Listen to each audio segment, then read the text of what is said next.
Bonjour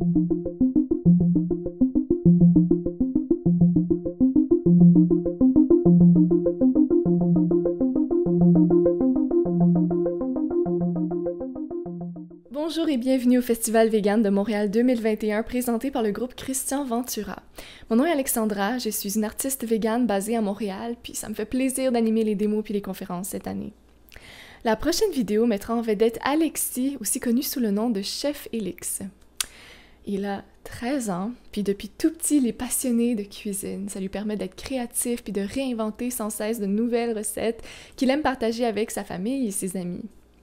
Son rêve, pourtant, n'est pas d'en faire son métier parce qu'il veut être physicien. Sa rigueur scientifique n'est d'ailleurs jamais bien loin parce qu'il joue avec les ingrédients puis les proportions jusqu'à ce que l'équilibre soit parfait. Ce qui est vraiment cool, c'est que les choses n'ont pas besoin d'être compliquées pour être délicieuses, et ça, il l'a découvert. C'est à travers son site, chefelix.ch, où il a déjà publié un peu plus de 150 recettes, qu'il souhaite donner aux gens le goût et l'envie de cuisiner en famille. Il a aussi à cœur de montrer la richesse de la cuisine végétale, une cuisine saine puis qui ne fait souffrir aucun animal.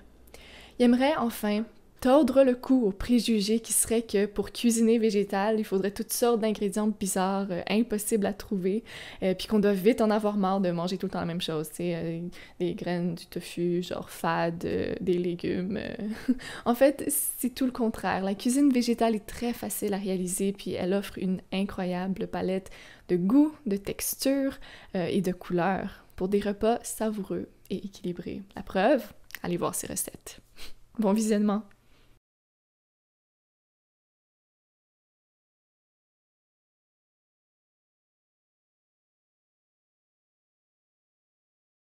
Bonjour les amis, je m'appelle Alexis, aka Chef Elix, et aujourd'hui je vais vous montrer comment réaliser un délicieux cheesecake 100% végétal, 100% plaisir.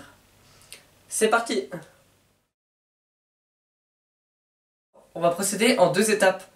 On va d'abord faire le fond biscuité du cheesecake avec des spéculoos maison. Je l'ai fait moi-même parce qu'on n'arrive pas à trouver des spéculoos qui soient à la fois vegan et sans huile de palme. Et même si c'est certifié huile de palme équitable, je trouve que c'est toujours mieux de faire soi-même. Alors pour les spéculoos, on va avoir besoin de 200 g de farine, 100 g de sucre de canne, 100 g de beurre végétal et du mélange d'épices à spéculoos que vous pourrez faire vous-même. Dans ce mélange d'épices à spéculoos, il y a 10 clous de girofle que j'ai réduits en poudre, 7 cuillères à café de cannelle en poudre, 1 cuillère à café de cardamome en poudre, 1 cuillère à café de gingembre en poudre, 1 cuillère à café de coriandre en poudre et 1 demi-cuillère à café de noix de muscade râpée en poudre. Bien mélanger le tout pour que ça fasse quelque chose de bien homogène.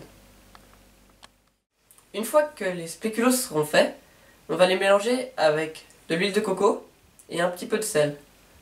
Ensuite, avec ce mélange, on va tapisser le fond du moule pour avoir le fond du cheesecake biscuité. Ensuite, on va s'attaquer à la couche principale du cheesecake. Pour cela, on aura besoin de 250 g de yogourt de soya, 100 g de sirop d'agave, 800 ml de lait de coco, ou comme ça en boîte, en conserve ou en brique, 50 g de maïzena, 8 g d'agar-agar, 3 limes et une belle orange. Au niveau des ustensiles, on aura besoin d'un robot avec cet ustensile-là pour les spéculoos. Si vous n'en avez pas, vous pouvez pétrir à la main dans un grand bol, ça ira tout aussi bien. D'un moule de 26 cm, une casserole d'au moins 2 litres, un plat gratin chemisé avec du papier sulfurisé, un presse-agrumes, une balance, un fouet, un pinceau en silicone, une maryse et une râpe à zeste.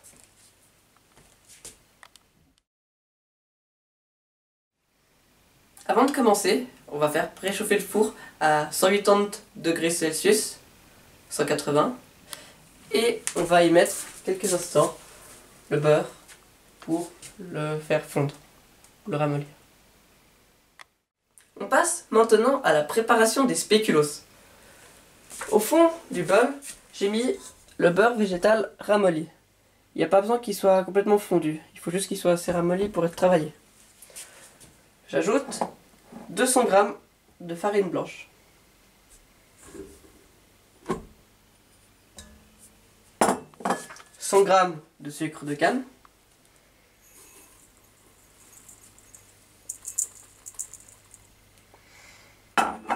Et 2 cuillères à café du mélange d'épices.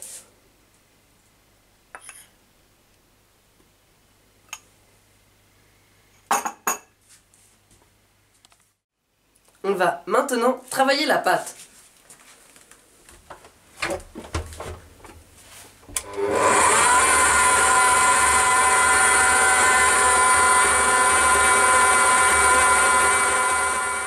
Après 30 secondes, 1 minute, on arrive à ce résultat. La recette est plus sèche que si on voulait faire des biscuits à l'emporte-pièce, car de toute façon, on les veut émietter. Je vais maintenant verser la pâte à biscuits en vrac au fond de ce plat.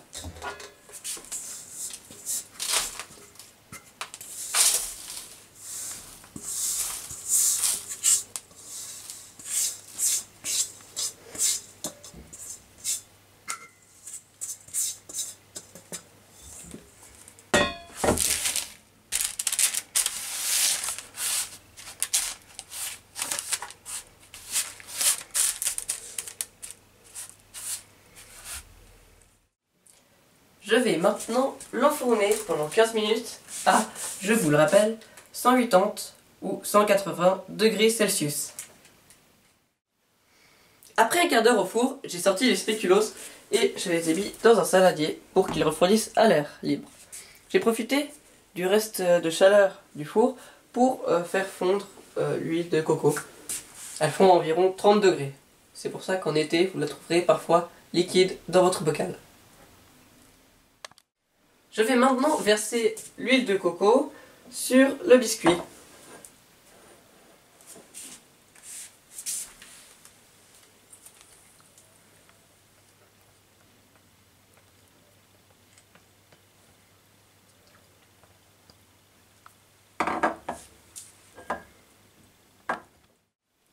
Je vais maintenant mettre un peu de sel sur le biscuit.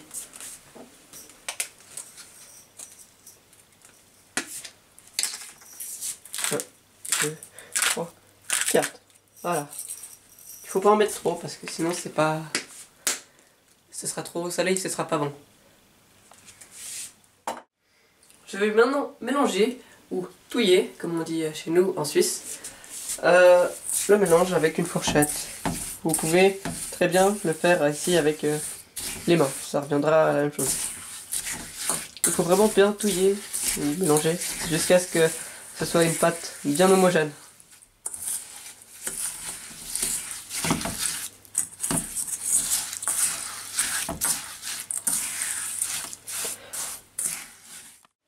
Avant de tapisser le fond du moule avec le biscuit, je vais le huiler au pinceau pour que ce soit plus facilement démoulable.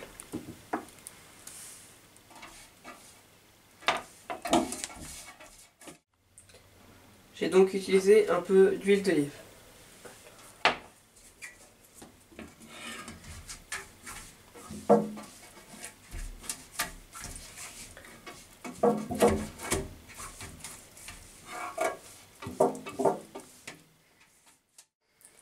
Une fois que le moule est bien huilé, je vais pouvoir verser le biscuit et bien le répartir et l'aplatir. Ensuite, je vais le mettre au frigo, ce qui va permettre à l'huile de coco de durcir et de faire un beau biscuit compact.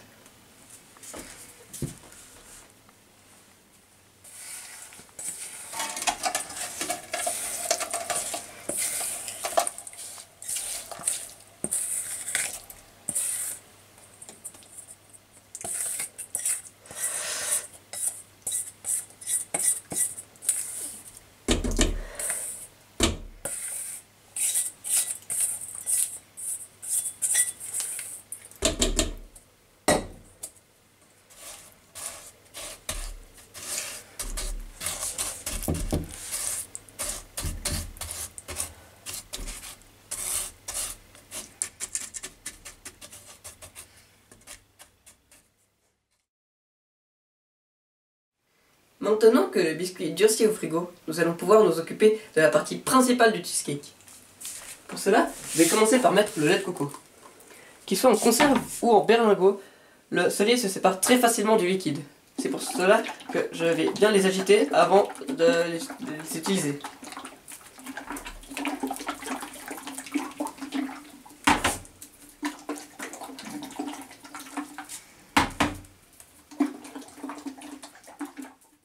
Je vais maintenant ouvrir les conserves et les mettre dans la casserole.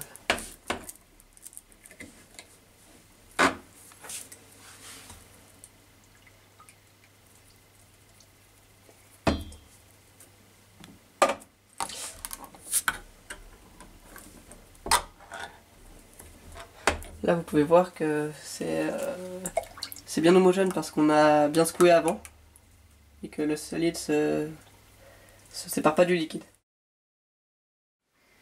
Je vais maintenant pouvoir mettre les 250 g de yogourt de soya.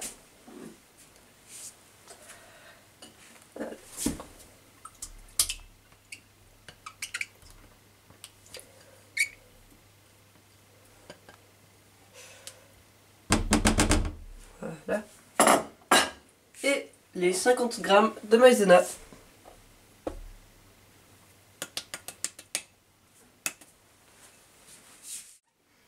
J'ajoute 100 g de sirop d'agave.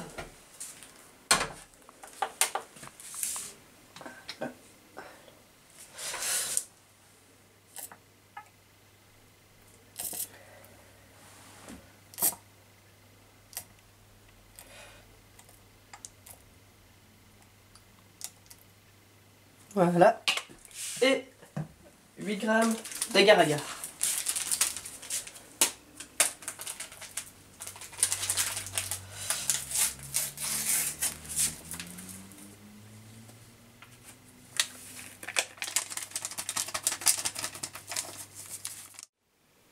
On va ensuite s'occuper des fruits. Je vais d'abord râper le zeste directement dans la casserole. Donc les fruits ont été préalablement rincés.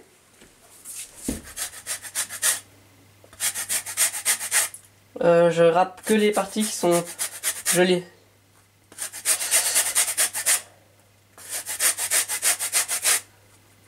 Il faut faire attention à ne pas prendre la partie blanche parce que c'est pas ce qu'on cherche à avoir.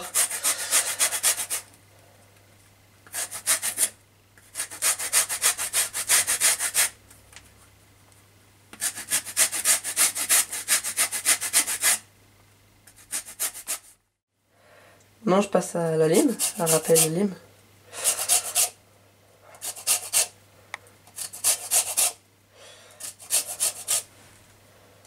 Là aussi je ne prends que les parties qui sont les plus jolies et les meilleures.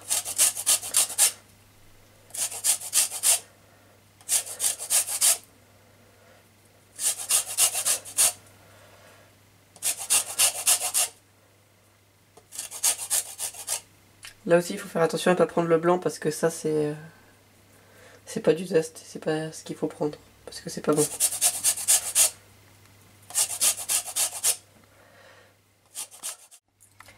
Voilà, j'ai râpé l'orange et de lime, j'en garde une intacte pour la déco. Je vais maintenant avec une petite cuillère enlever tout ce qu'il y a au verso de la râpe pour ne pas en perdre une miette.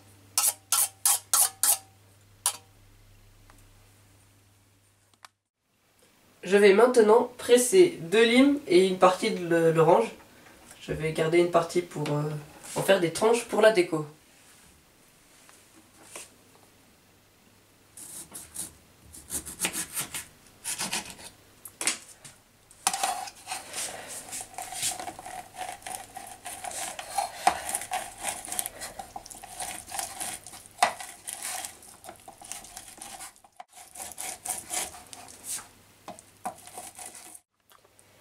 Avec les 2 limes, j'ai déjà obtenu environ 100 ml. Maintenant, je vais m'occuper de l'orange.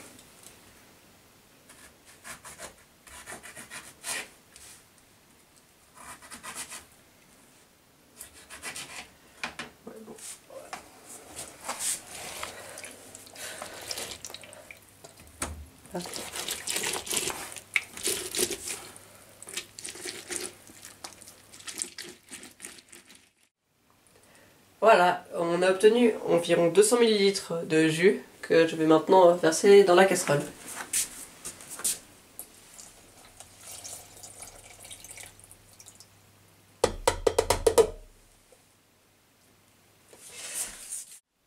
Voilà, nous allons pouvoir porter à ébullition le contenu de la casserole. Pour cela, nous allons allumer les plaques au max et nous allons remuer avec le fouet sans nous arrêter.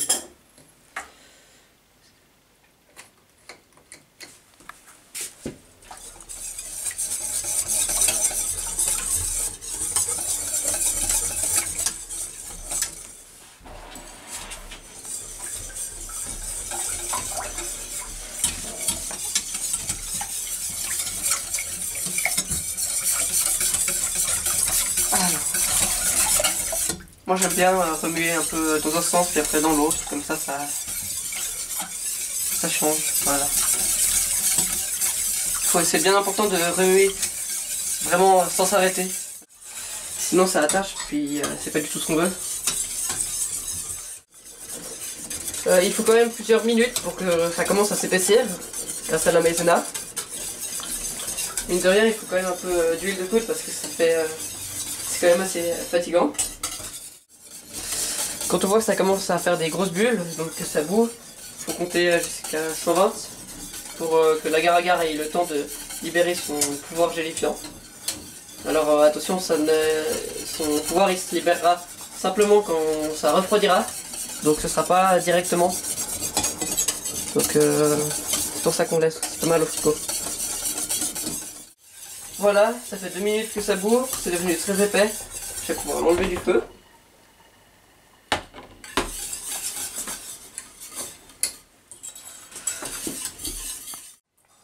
Je vais pouvoir verser sur le fond biscuité. Je vous conseille de laisser entre une demi-heure et 1 heure entre les deux étapes, comme ça le fond a bien le temps de durcir. Ouais, je vais verser. Attendez. Voilà. Et puis je vais laisser dehors un petit moment pour que ça refroidisse.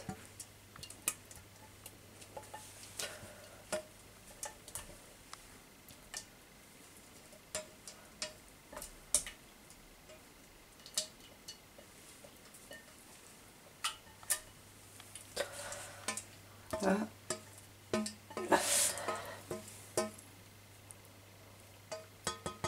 Voilà. Donc, là on a le cheesecake. Faut juste le laisser refroidir dehors et ensuite on peut le mettre au frigo pendant plusieurs heures.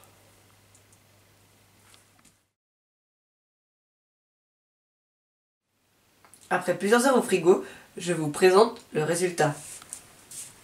J'ai décoré le cheesecake de rondelles de citron vert, des petits morceaux d'orange, un petit peu de basilic parce que ça se marie bien avec les fruits, et des amandes taillées en allumettes.